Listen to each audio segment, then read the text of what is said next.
வாங்க மக்களே, இன்றைக்கி என்ன செய்யலான்னு போர் அடிச்சுதுங்க. சரி, கோதுமை மாவில் இனிப்பு பணியாரம் செஞ்சு சாப்பிட்லான்னு இருக்கோங்க. அது செய்ய போகிறேன் பாருங்கள்.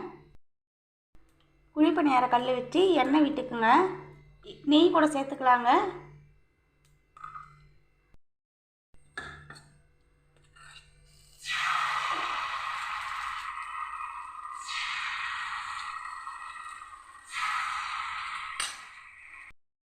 பாருங்கள், இதை மாதிரி மாவு கரைச்சி எல்லா குழியிலையும் ஊற்றிட்டு மேலே ஆயில் சேர்த்துக்குங்க.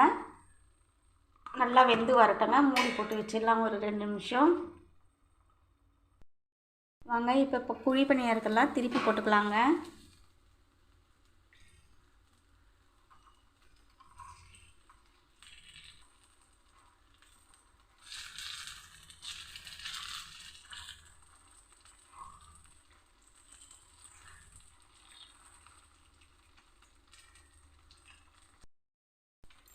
எல்லாத்தையும் சூப்பராக திருப்பி போட்டுடுங்க. எப்படி இருக்குது பாருங்கள் பார்க்கறதுக்கே. நான் சக்கரை போட்டு தானே செய்கிறேங்க. உங்களுக்கு வேணுன்னா கூட வெல்லம் கூட சேர்த்து செஞ்சுக்கங்க. இது ரெசிபி எப்படின்ட்டு நான் அப்புறமா உங்களுக்கு வீடியோ போடுறேங்க.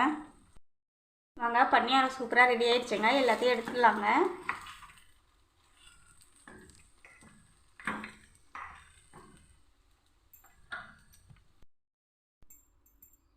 நம்ம கோதுமாவு இனிப்பு பணியாரம் ரெடிங்க.